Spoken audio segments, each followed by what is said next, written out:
It gives me great pleasure to introduce today's speaker, Piero Visconti, who's a research group leader in biodiversity, ecology and conservation at IIASA, the International Institute for Applied Systems Analysis in Vienna, in Austria.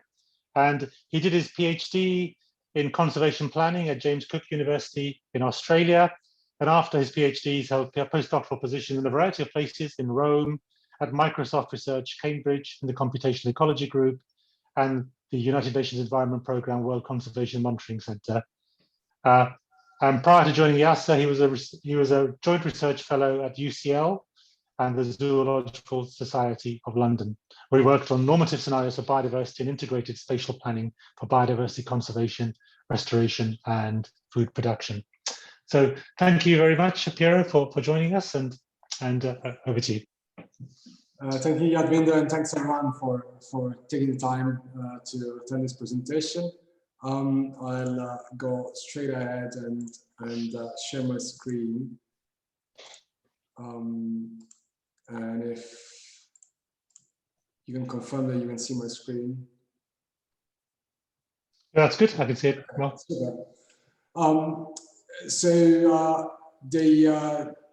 The title of this talk and its content are very much about how do we conserve and restore biodiversity in the wider countryside and move beyond protected areas to bend the curve of biodiversity at any scale. You're probably familiar with this. Sorry, do you see the bar here? Or is it just me? No bar. We just okay, full screen. So you can see full screen. Okay. So you've probably seen this graphic before from Sean Maxwell a few years ago in Nature.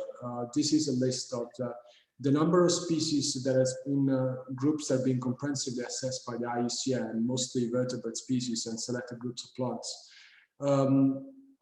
Which are threatened by different pressures. The long story short is that over half of the species that are near threatened or threatened with extinction are directly affected by land use, either through agricultural activities or urban development or extractive activities such as logging and mining. Of course, there are other important drivers of biodiversity loss, climate change, invasive and alien species, and over-harvesting, especially in the ocean. But habitat loss, both on land and in the ocean, is certainly the one that is most prevalent among the species. And the traditional response to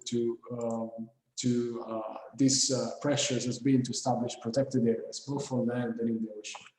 In fact, we have now nearly achieved the Aichi target 11 of conserving 17% of land and 10% of the ocean. We're just 2.5 percentage point short of the ocean target. Yet biodiversity is declining both within protected areas and outside them. So you see lots of headline stories about new protected areas being established and conservation optimism rallying around it. For instance, Chagos archipelago has been established as massive MPAs. All of the oceans between Australia and New Caledonia is a big MPA. What you don't see very often is stories like this. Extractive or productive activities are being mitigated or not being given concession because of conservation concerns. These news are very rare, where deforestation isn't occurring because of conservation pressure, or where extractive activities are negotiated and basically designed, modulated with ecological principles and conservation objectives in mind. You see a bit more of it in the marine systems. So for instance, on the left-hand side, you see the Great Barrier Reef zoning plan, which happened over 10 years ago. And it covers an area of over 340,000 square kilometers and in extent, and from north to south, 2,000 square kilometers. So a vast amount of ocean. And the Queensland government essentially had the authority to design, implement, and enforce zoning, strict zoning in those areas. And this means that, for instance, they were able to design where there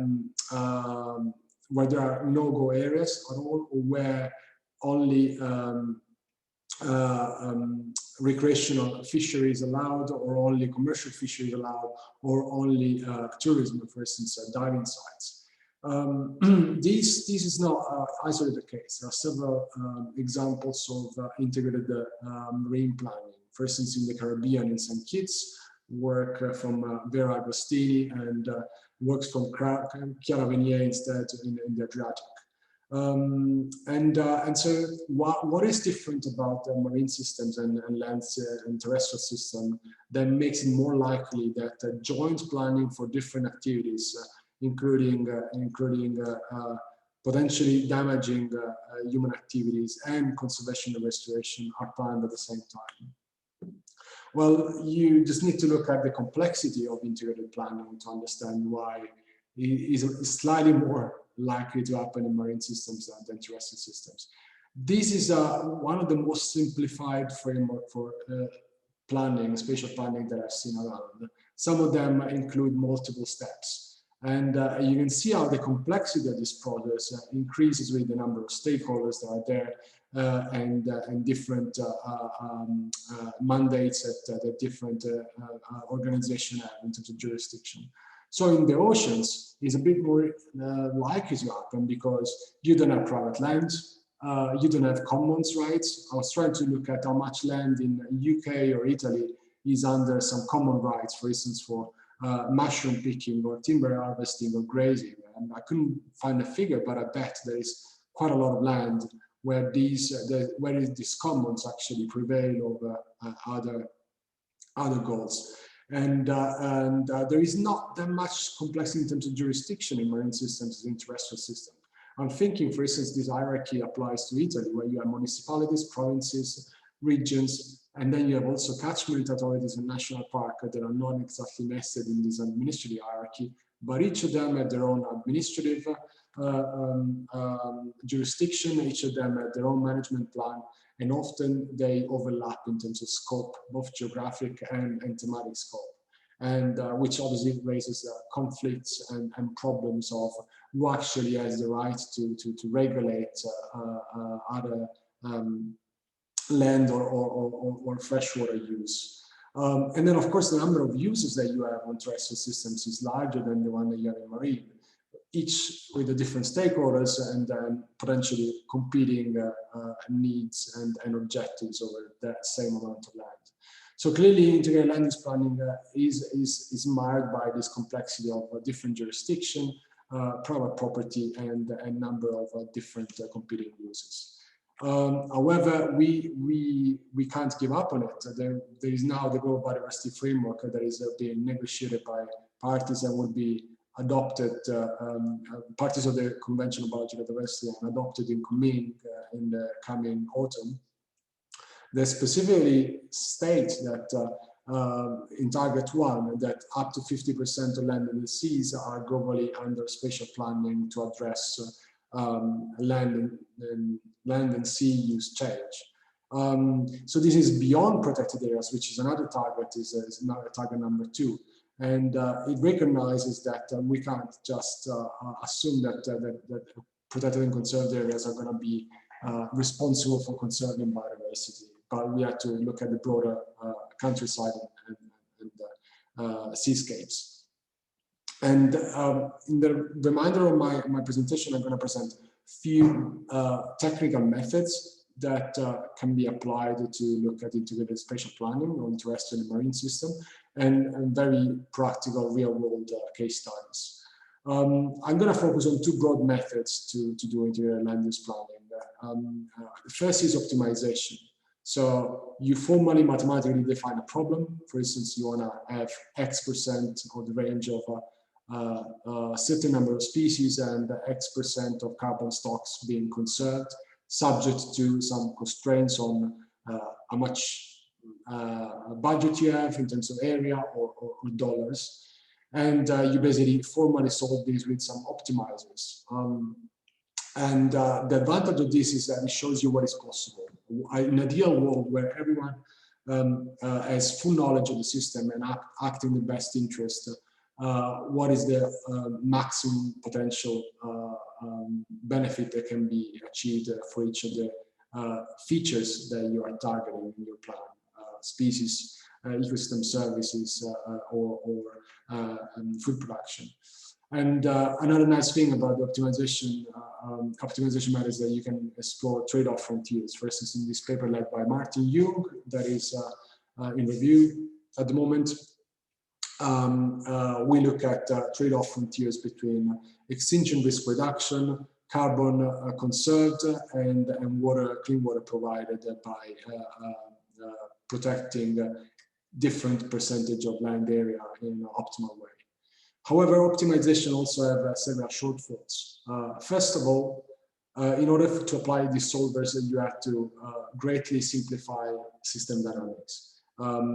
Typically, one uses a linear objective function, and therefore any interaction between variables has to be abandoned. Essentially, there is no possibility to have adaptive responses, for instance, where land users or land managers change their behavior as a function of the state of the system. You can't account for interaction between different elements of the systems or time lags in the responses. So you might end up with actually solving a cartoonish version of reality, a very simplified version of the complex dynamics of a coupled social, ecological, and economic systems. Yet this hasn't stopped many, including me, from applying optimization methods to investigate nexus issues and in the context of spatial planning. So, for instance, in this paper that is forthcoming in One Earth, Constance Fastre has looked at testing 3 different strategies related to the global biodiversity framework. One in which basically we lock out of production 30% of land, the 30 by 30 target 2 of the global biodiversity framework, predefined. One in which instead we allowed integrated land use planning for food production and biodiversity conservation to happen across the planet, subject to constraints in terms of potential crop yields, logistical limitation in expanding agriculture, and other constraints that makes land use scenarios more realistic. But the key element of the strategy is that basically food production and biodiversity conservation were jointly mapped, zoned, if you like, because you actually applied 20 different land use zones across the planet. And then a third strategy, which instead still set aside 30% of land a priori for conservation, so no food production happens there, but jointly planned for both food production and biodiversity conservation in the rest of the planet. And so the finding from this study is that if you allow joint planning to happen across the world, you have much less trade-off between biodiversity conservation and food production. The best possible biodiversity outcomes happen when you set aside 30% exclusively for conservation and you allow for joint land use planning, zoning elsewhere. But these has a big implication in terms of shortfalls of food production. Over 4% of necessary, so needed crop production is foregone, and up to 10% of pasture area is foregone in this instance. So this suggests that at the global level, there is clearly a need and much potential for integrating biodiversity issues in any zoning and any planning, not just conserved and restored area, but also where we allow timber harvest or grazing or crop production to occur. This is obviously a large-scale simulation that is not necessarily meant to impact local scale decision, but it gives you a bit of the size of the prize of land use planning if applied in this way globally. But there has been optimization studies applied at a much finer scale to solve real-world problems. This work led by Vanessa Adams in the Northern Territory, the Daly River catchment, was the result of the catchment authority wanting to identify solutions that catered for very different and possibly competing needs from different stakeholder groups. So there was a first phase of 3 years where through community forums, focus groups, surveys and other methods, the local stakeholders were basically queried to elicit their preferences and objectives and so to speak, the rule of engagement of this negotiation. And then 4 broad sets of objectives came out of this stakeholder engagement.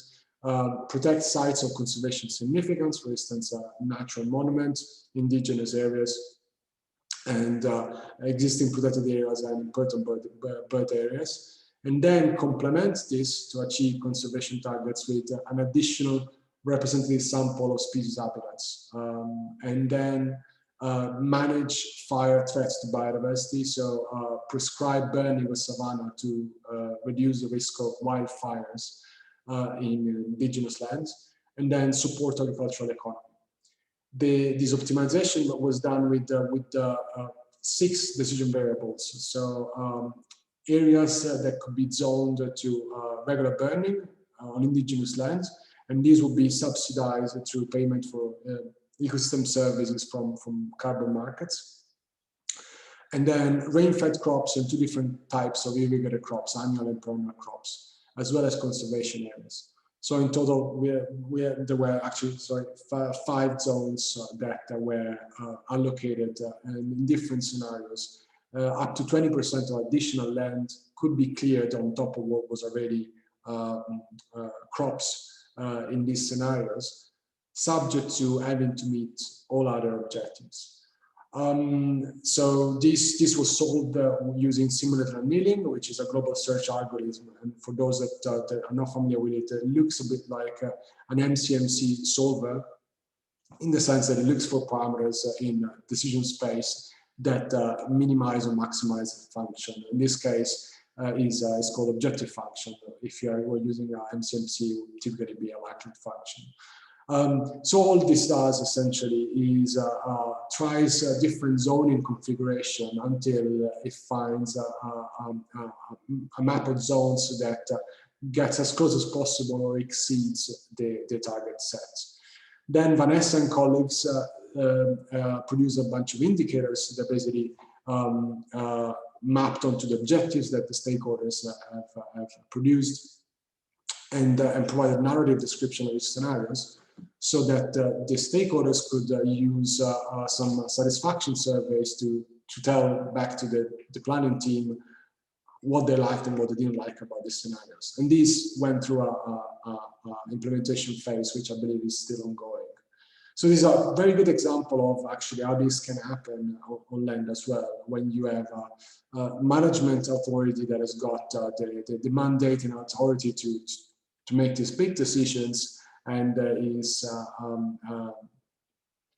inspired by science and evidence to achieve multiple goals at the same time. There is an alternative ways to go about integrated land use planning, and I must admit I'm not an expert of agent-based modeling, but I'm studying them now because I feel like they have much potential. These address some of the shortcomings of optimization, and I'll go in a minute about that. So in this example from Mary Rust and colleagues, they created essentially a simulation system where land managers made choice based on the information available to them. And so it relaxed the assumption of optimization that everyone has full knowledge of the system and they can act in their best interest, which is clearly not the case, because we don't work like a computer program. We make subjective choices with imperfect information, and sometimes we make suboptimal choices. And this is the advantage of agent-based model. Essentially, you can simulate behavior through it, and also imperfect knowledge of the system. And these agents essentially would choose whether to crop or not, also with information in terms of the benefits and cost of different actions. And this would have impact on land. So you would see the landscape changing as a function of this simulation. And there will be a component that simulates ecological responses through changing extent and quality of habitat as a function of land use decisions. The other advantages of agent-based modeling is that you can propagate uncertainty because you have multiple simulations. Each of them has some stochasticity in it, and you can actually have an ensemble of these simulations and don't just have one optimal solution, but a variety of scenarios. And you can investigate behavioral effect, for instance, diffusion of innovation, when you, for instance, includes information on a new technique for efficient agriculture, and you see this spreading along the network of farmers by word of mouth or some other methods. So I see advantage of using agent-based modeling for looking into land use planning, and this is what we are planning on using in a project that hopefully will get funded soon and we get to work on, which is at the border between Austria and Hungary. So here is Vienna, Luxembourg is about here where I'm right now. This is Slovakia and this is Hungary. This national park is shared between Hungary and Austria. It's called the Neusiedlsee National Park, and includes also some Pannonia steppe here, the Savink region, which is quite a special place. The lake itself is quite shallow, 2-3 meters depth overall. It's quite extensive, and it's got very large reed beds with bearded tits, pendulum tits, and thousands and thousands of geese coming for winter, and some migrating like grey lags.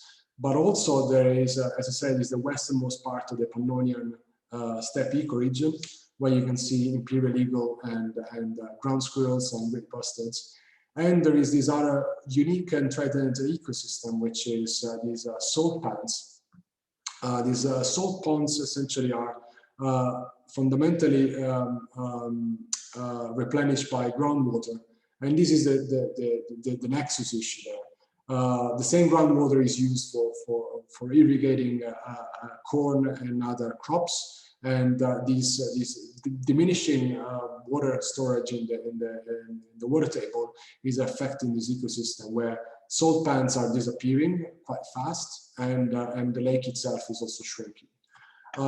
So the nexus issues essentially is how do we provide sufficient water for domestic uses in the region and for agriculture, but at the same time protect and restore small-scale reed beds and waterlogged and salt lakes. And the decision variables, the choice that the agents in our system and the real-world decision makers have to do are where to protect and restore habitats, and these are essentially a zoning exercise. And also there's a continuous variable that needs to be optimized, which is how much water is available for domestic uses, how much is used for irrigation, how much is left for the water table, for the groundwater to support the reed beds, the lakes, and the salt pans. The constraints are land rights. So who's got the right to choose what to do on which plots. Existing zoning, which I guess the Bugeland government isn't gonna dramatically change as a result of rezoning, and then stakeholder defined constraints, which has got a big question mark because the project is not funded yet and we haven't started. So if this gets funded, we're gonna get those through a series of stakeholder workshops. The analysis, and this is obviously very preliminary, is done in 2 stages. The first stage is identifying at the regional level what is the amount of water that is going to be used for what you, extracted for what uses. And there are 2 options there, either an agent-based model or an optimization model, for instance, using ECHO from Terek Kail at the IIASA water group.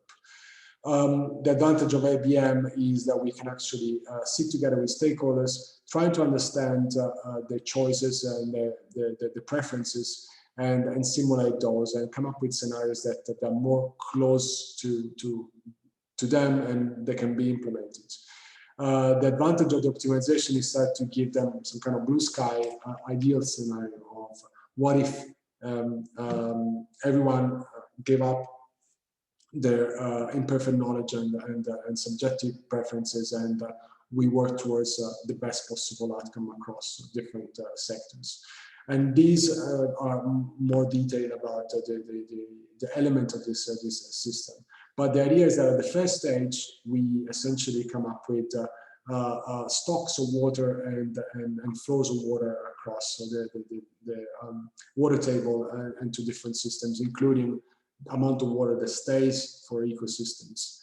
And then in the second stage, instead, is a zoning exercise, which thanks to having run a hydrological model that tells you what is the potential vegetation resulting from this equilibrium demand and supply of water in the whole catchment, we can then do optimal zoning of areas that are under direct control of the national park.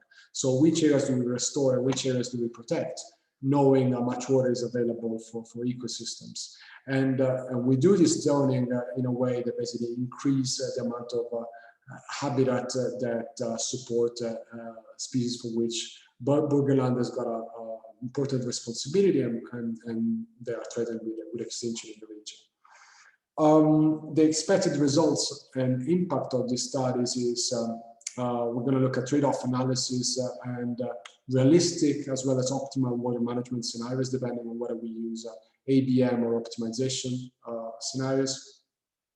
We're going to be able to come up with alternative specific plans for restoration and conservation and estimate the gain for species and ecosystems that this different configuration of restoration and conservation areas are going to have. And ideally, the outcome is that this can inform the national park management plans as well as the regional government. And ideally gets these two entities to talk a bit more together, because at the moment, the authorities that are issuing permits for water extraction are not necessarily talking to the authorities that have at their interest the national park and these threatened ecosystems.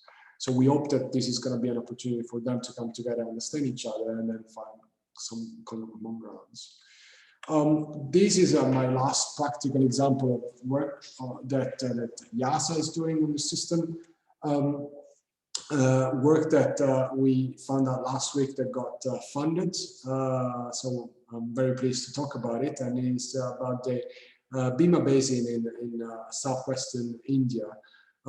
It's a very large water basin where at the top of the catchment you essentially have forests that belong to or close to the Western Ghats global biodiversity hotspots.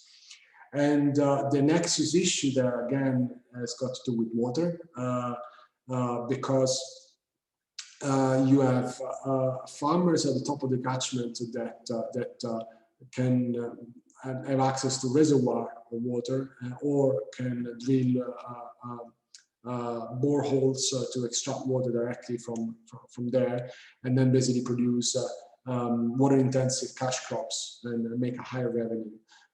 This, of course, subtracts water to the system, which affects vegetation there, the tropical forest at the top of the catchment, but also creates an unfair system for poor farmers that live downstreams, which have less water available to them.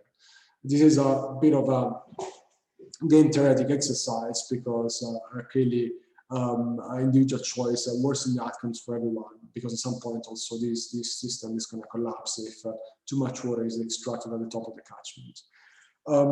And so don't look much at the detail, but the idea is that the water group here will be constructing and adapting an existing agent-based model that is able to simulate a personal choice of farmers as to how much and how to extract water and what kind of crops to sow and harvest, depending also on the price, on the economic cost and benefits of different management options, which could include, for instance, putting a price on water that is extracted or subsidizing different water extraction methods.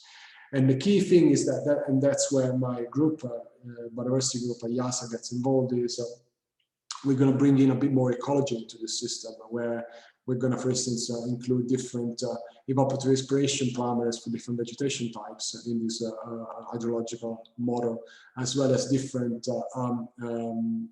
parameters for water retention, different soil types as a function of what natural vegetation is there.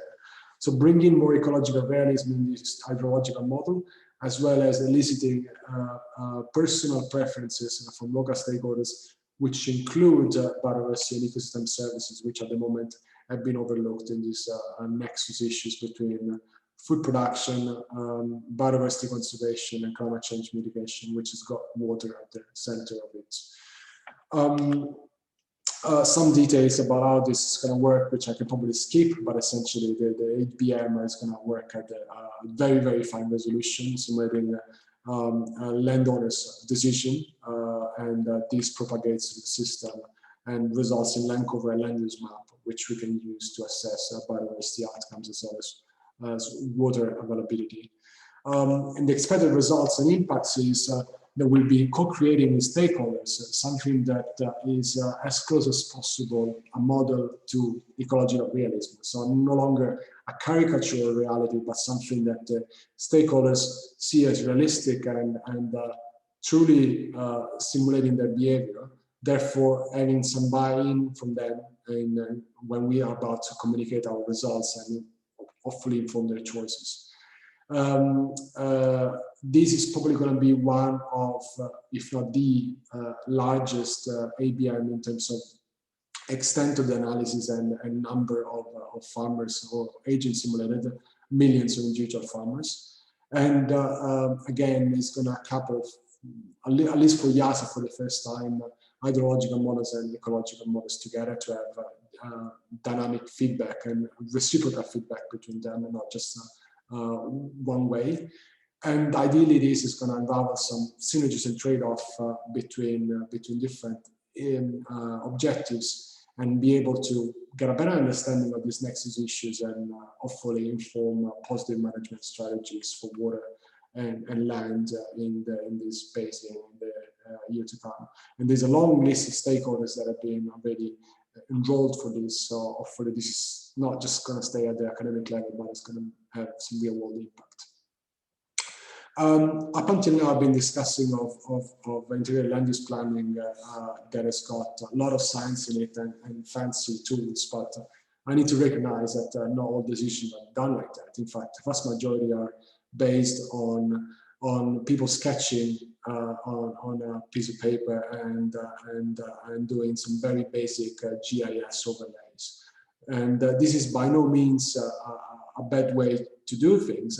To me, what is most important about integrated land use planning is that any strategy or plan is assessed against multiple objective criteria, and multiple objectives are planned at the same time, as opposed to having different authorities planning separately for different things and basically end up with lose-lose as opposed to win-win.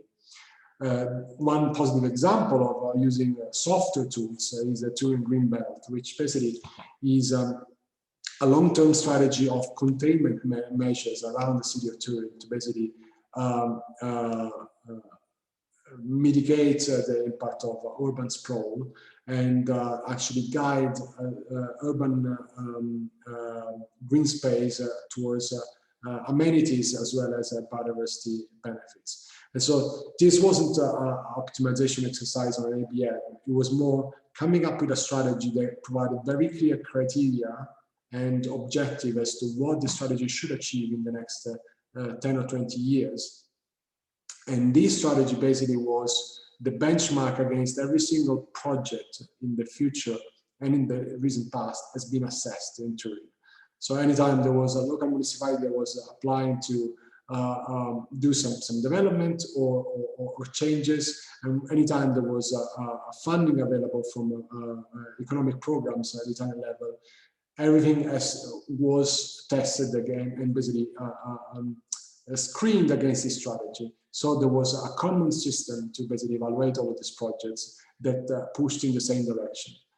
And I think it's great. You don't need to do optimization to do these things, as long as you have different stakeholders talking to each other and have some common strategy.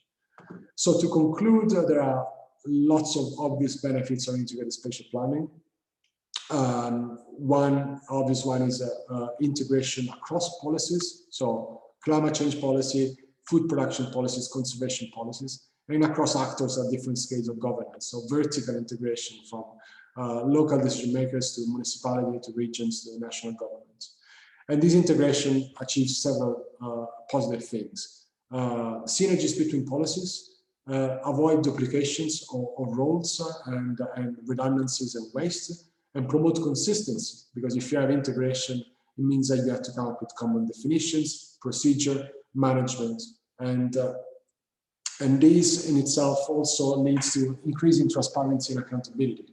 Because if you have a common strategy and your objectives and criteria are publicly communicated, it means that citizens can screen the strategy and the plans, can feedback and can have informed choices to be made. Also, if you have integrated planning and you have reduced ambiguity and complexity of responsibilities and objectives, it means that you can facilitate the implementation and law enforcement.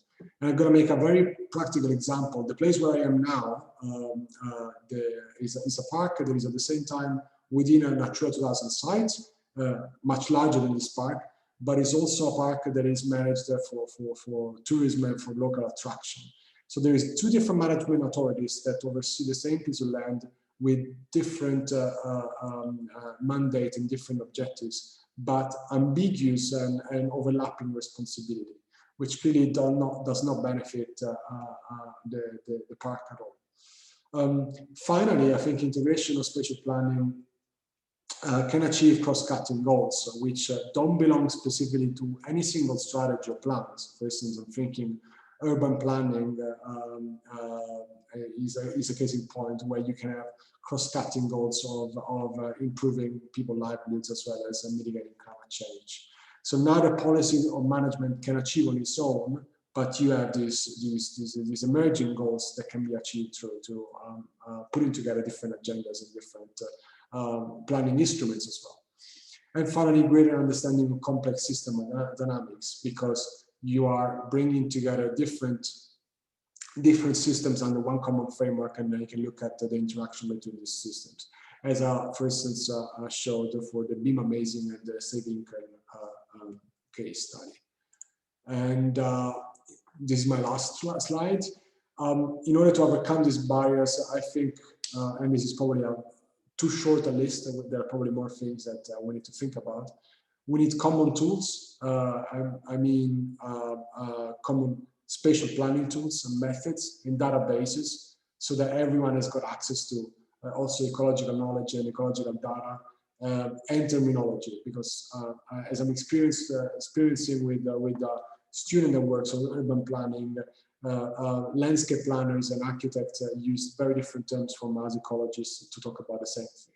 And clearly there is a need of having consistency there too.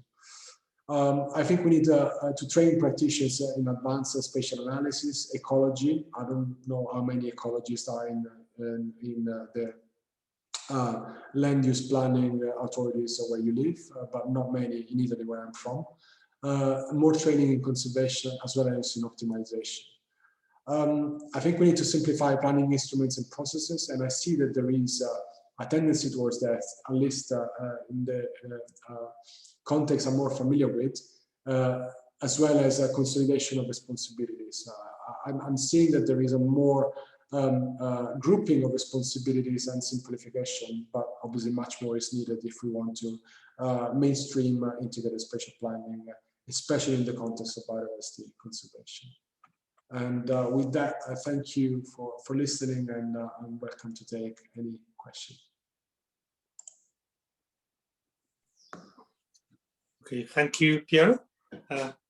That. I invite the audience to again switch on their cameras again for this Q&A session.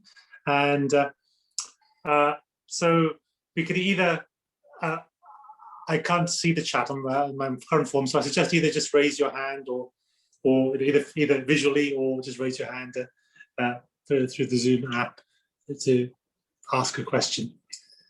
So would anybody like to kick off with a question? Sure. Okay. Yep. Well, first of all, great to see that an IIASA man is talking at an Oxford seminar. So that's really, really great. And of course, you know, huge amounts of information and thought presented. And thank you, Piero, for sharing this. And I think even at IIASA, we should discuss these kind of things. One issue that came up to my mind, which actually appears to me new for my thinking, is you presented the optimization versus agent-based. And what came to my mind was, you know, when you use optimization, sometimes the second or third or 10th best solution is either very similar or dissimilar to the first best solution. And what you can exploit is if all of these solutions are very dissimilar, also in geographic extent, then this gives us the signal that there's a lot of flexibility how agents could arrange or rearrange or configure themselves in order to deliver nearly the same outcome. And however, if the solution is very robust, so to say, then this points to kind of a very little flexibility how the agents could arrange it themselves. And so this speaks to me towards two different kind of governance mechanisms or even policy instruments. In the one case where you know the robust solution, you actually can go for really even top-down planning. However, in the situation where there is still a lot of flexibility, simply because, you know, if you give up this piece of land versus this piece of land, it doesn't matter for the, let's say, for the biodiversity outcome. So there you can allow for way more flexible implementation possibilities, like trading systems, for example, and rely more on self-organization of the system itself through negotiations and these flexible policy mechanisms. So I think in this sense, you actually need to do both and combine them, the agent-based model with the optimization. And actually, in that sense, the optimization needs to come first for diagnostic purposes. Yeah, so you're right. You could explore the decision space with optimization, essentially, and look at how dissimilar different near optimal solutions are, and then use the ABM afterwards. The challenge, I think, in that context would be if the optimization ends up solving a very simplistic problem that doesn't quite match reality anymore. So you have basically the solution space of something that is a bit too simple compared to reality. But actually, I wanted to follow up on your presentation, on your point, because I published something relevant on this a while back, if I can,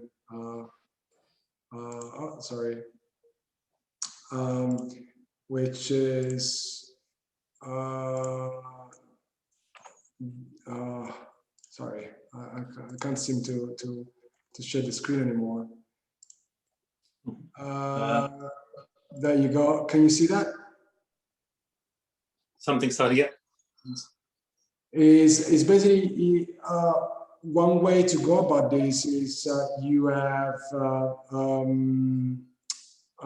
the Jakarta similarity in solution space, when you explore essentially different solutions in terms of how different they are from each other, and then you have a map of the solution space. But again, to do this, you have to create a mock-up of reality, and that might be quite abstract and not particularly useful anymore.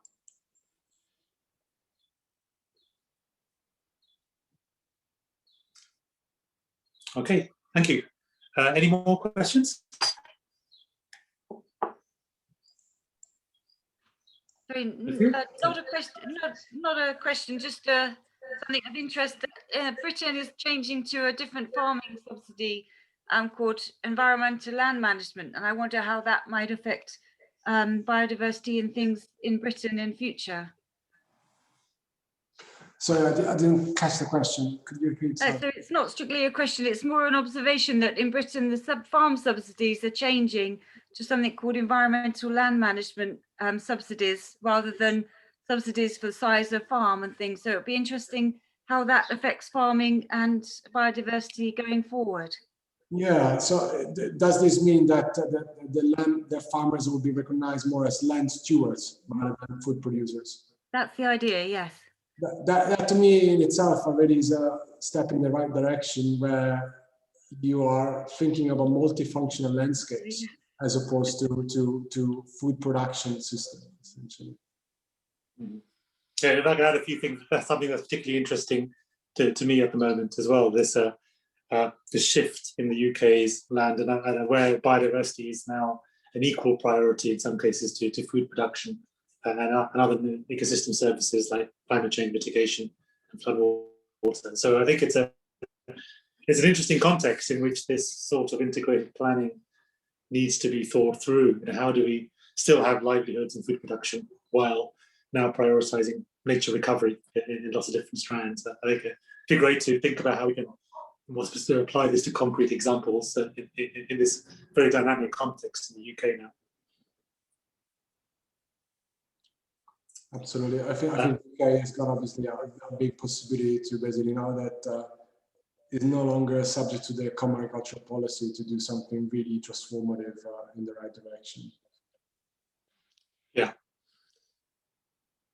Any more questions or comments? I'll pick one. I think a key thing in this, in your examples you highlighted as well, I think is stakeholder buy-in.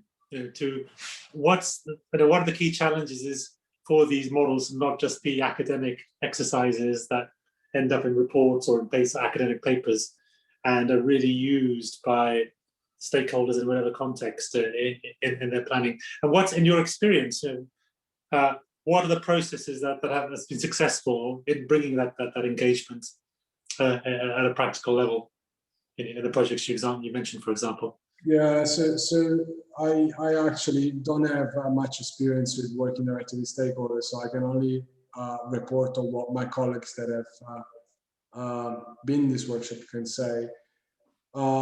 It's a very big steep learning curve for most stakeholders at the beginning, because they're not used to have decision support tools around, and so and that's why I think ABM are interesting in that perspective, because you're actually not bringing in any tool at the beginning. You're just asking them questions about how to make decisions, and like what's important to them, and what are the most critical things they need that they're expecting. And then only later on, once you have designed something that mimics it, you can start talking about that too. This is the feedback I got, and I'm actually looking forward to be involved in the beamer basing and doing this for real, because up until now I've been more on the optimization side and very little discussion with stakeholders. So it's also been frustrating for me, because I realize these kind of optimal scenarios never get implemented and nobody understands them. I think Michael wanted to ask another question. Yeah, go ahead, Michael. Well, just on following up on the observation on the ELM scheme, and I think this also speaks to what Piero was presenting. For me, but this is my personal understanding, which might be highly imperfect, because I didn't really study in depth. But what I gather is from the ELM scheme, it really will depend a lot on the overall budget that will go towards environmental services provision. And then in a simple way, you can think about it, it's basically a big auction where farmers or landowners provide their land for a conversion towards or a management scheme that delivers us these outcomes. And then, however, those who will not participate in it, they will be exposed more and more to the economic pressures because they don't get any basic income. So what you will see there is you will see, because of economies of scale, larger land holdings and more kind of the intensification that most people don't like to see. So what my prediction in a way is based on the current kind of way how I think it's going to be rolled out is you have a bifurcation in the landscape where you see the ones going into the land sparing kind of mode, intensification mode, and the others are going to be more towards ecosystem service provision, and this will pan out in the landscape, which basically is the opposite of integrated land planning. And I don't know who is actually in the British case, who takes over the responsibility for this type of planning and integrated optimization under quotes or coordination, as we have seen in Piero's case, where we actually know now from the basic science that there are really real benefits to integrated planning, so to say. But I might be wrong on this. This is just my perception how things go at the moment. No, thank you. I think that explained it really well. Thank you, Michael. So you think that's a good prediction? Yes, I agree with you. Yes. Yeah. It was fascinating to see that roll out. I can see lots of interesting research questions like already coming up in my mind as you're talking about it. Okay, any more questions for anyone? If not, I think we can draw the seminar to a close. I do encourage in our tradition that everybody unmutes their microphone and we have audible applause at the end of the seminar. So even if your camera's on, turn your microphone's on. And bravo, bravo. Like the old days.